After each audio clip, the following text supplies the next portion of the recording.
هم جي دنافبر شورش گریدا ام جی وک روجک ایرو پر پیروز دبینن سالوگر شهادت شهید مسکین و دوی روجه ده همی شهیدین تفگر آزادی بطایبت حوال ما ین هنرمند لبیرتینن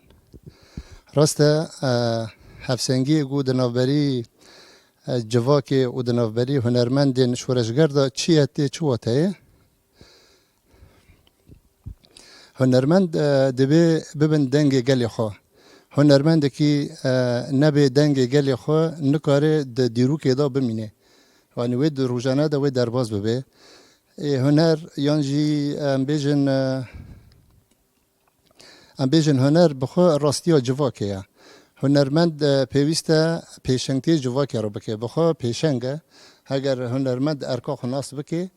دناوا جواکی دا بخوا پیشنگتی دکه دما گله کی ام بیژن و گله روجاوی کردستانه تدید ده هندر شورش مای روجاوی کردستان دا گله هنرمندان پیشنگتی کرن گشتن استا شهادت و مینا کی وی یک باوی تیار بو یعنی هر وها هنرمند گو دنگ گله خو وک ارگ جوخره نبینه جبونا گله خو لچاره سری نگره و چغه ام نکارن جارا ببین هنرمنده شبرکو هنرمند دیتنا وان جداتره ج کسین سیویل هنرمند دنگه هنرمند راستیه دما گو راستی پیشنگتیه بکی و چاقه سرکفتن و آوا بکی اگر ده پیشنگتیه دا صدی صد جیه خو نگره و نکاره به هنرمندی بکی جبرکو هنرمندی نتشتکی حسانه بلکه هر کس بکاره به کاری سیاست بکه هر کس بکاره به چه کاری بکه لی هر کس نکاری خو اثبات بکه گو به هنرمند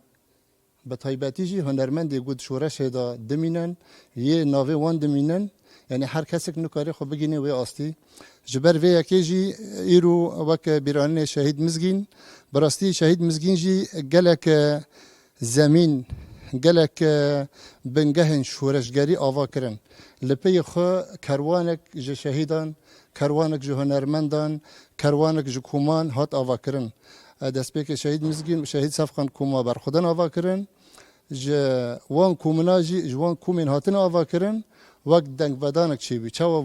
ولکانک دهندر دریای که ده بتاخه لپی هفده پیل به پیل بده پیلا 33 سالان حیا روجا ایروجی نوای پیل نادا ام لوانیا هنری دکن یعنی ایرو ام دبینن زاروک می چوچک و حیا نینگو به بری 40 سالی و دنگ بیجن می ین نمر مانه حیا نهاجی ام دناو وان پیل نادانه ما سوز دایه کو ام وک کوم وک هنرمندین شورش وک آوا کرن لسر شو پوان بمشن ایرو وینا گود هندر مده هاتی چاندن براستی جوینا حوالن ما ین لسری چیا جان خو فدا کرنه جان خو باخشاندنه ام گاندنه وروجه او وک نهاجی ام بیژن گله ماجی وک گناه وان د است هنرمند دانه هنرمندین بدل او وجدان کار بکن و بزنابون به فکر و فلسفه بر آپو کار خوی شورشگری کار خوی هنری کار خوی جواکی ام پیش بخینن جبرگو دجمن به سالانه ایرشی مکریه دجمن خواستیه هر تم چاند مقر بکه هر تم متنه بکه هر تم راستیا دیروکا ما برواجی به ما بدین آس کرن یعنی مخابن گلک گلی مهنه خناس نکرن یعنی وقت شته دجمن جوارا گوتی تو فلان کردای و کردیاتی سر خو قبول کریه دوی کردیاتی دو جان دکه نه راسته لیورو دمام دبینن راستی ته برچاوا راستی خویا دکه راستی سر دکه هدی سرکفتنی ام دست خواتینن دری وان شهیدانه د فکر و فلسفه بر آپوده گلک سپاس حوال فرهاد گلک